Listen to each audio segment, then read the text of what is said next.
What's going on, everybody? Marvel the Cross 316 back with another comic book flashback, and today, folks, we are looking at Detective Comics issue number 33.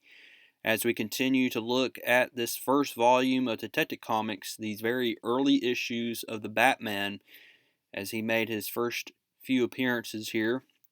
So now we're looking at issue number 33, and we get to see the first origin story of the Batman, how he became Batman, exactly what happened in his childhood, and this is pretty much the first telling of what happened here, the origin story. So it's pretty cool key issue here that is awesome to even look at. So let's go ahead now and look at this issue of Detective Comics.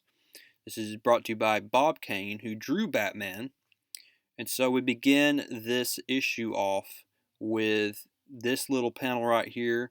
We have Thomas Wayne and his wife and son were walking home from a movie when all of a sudden there was a stick up from this criminal. The criminal wanted Mrs. Wayne's necklace here. He said, "Give it over." And we see Thomas Wayne gets in the middle of this and says, "Leave her alone." And then he shoots him in the chest. He falls down. He then is going to shoot his wife. And so that is the tragic deaths of Bruce Wayne's parents here, killed by a common criminal here. He notices that they died here. He cries, and then he's going to inherit all of Thomas Wayne's fortunes here.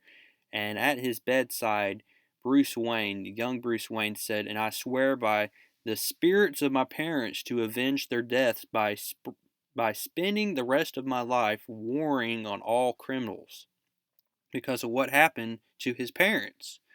And so, as the years progressed, he learned and became a master scientist.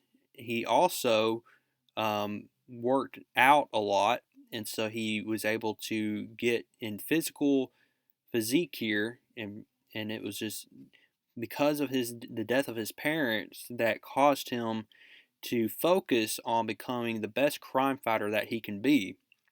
And so, as he was thinking about how he could become a crime fighter, there was this huge bat that flew out from the open window, and it was this beacon of hope. It was this omen to him saying, a bat, maybe that's what I should be, a Batman.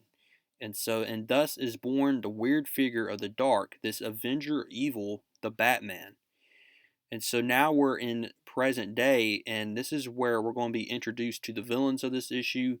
There is this giant Zeppelin that is shooting off these red beams and are killing innocent people. Buildings are crumbling and falling here.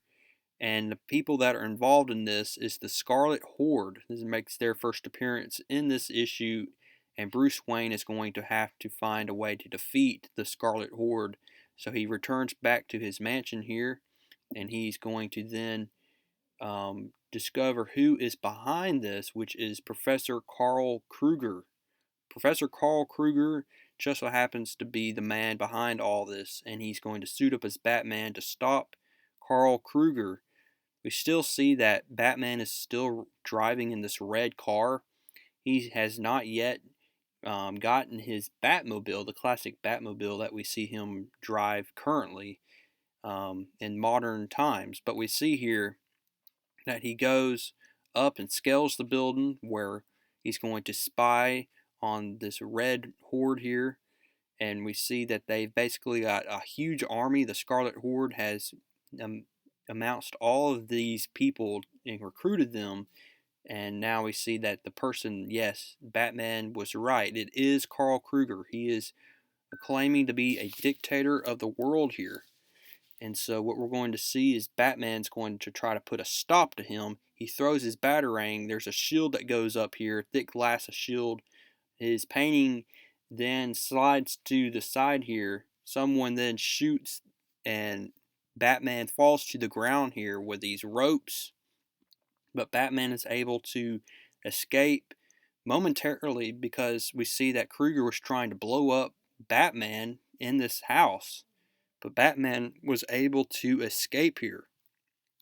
And so we see that Batman takes one of Kruger's men and tells them that he is still alive and that he is still coming after him.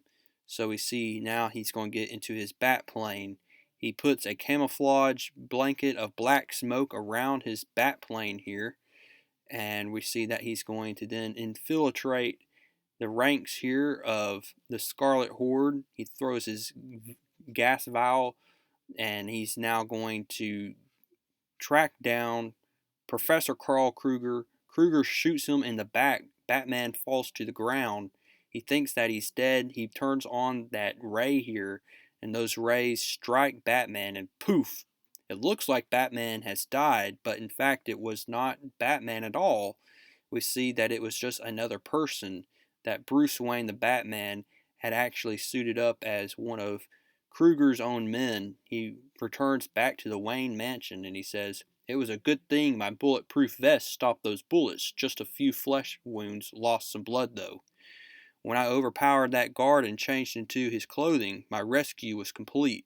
And now to work." So he works on a new experiment here in a secret laboratory, and this is what's going to help him defeat Carl Kruger with this mysterious chemical he sprays over the Batplane. And so the next day, the people see that giant, they call it the dirigible. Dirigible is a Zeppelin, really. But anyway, Batman is going to get into his Batplane. He tracks down, and he's going to basically just dive right into that huge Zeppelin and blows it up. And we think that Batman's dead, but instead he dropped out at the last second with his parachute. We see Carl Kruger is going to then try to kill Batman here, but Batman's going to get and throw this vial of gas here.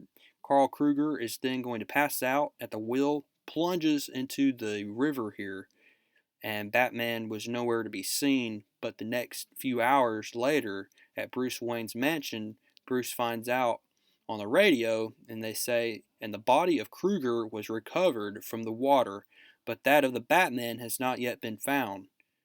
Latest dispatches report the capture of the entire Scarlet Army, and so that is the defeat of the Scarlet Army, those dictators who tried to take over Gotham City. And so there you have it, folks. That is the ending of this pretty unique issue. We got to see a little bit of an origin story of the Batman. It didn't go into too much detail, but we know that Bruce Wayne's parents were killed by a common criminal who just wanted Martha Wayne's necklace. And so there you have it, folks. And that's what caused Bruce Wayne to train and become one of the greatest crime fighters in all of the DC universe. And so next up, we will be looking at issue number 34 as we continue to look at volume 1 of Detective Comics with all the issues that Batman appeared in.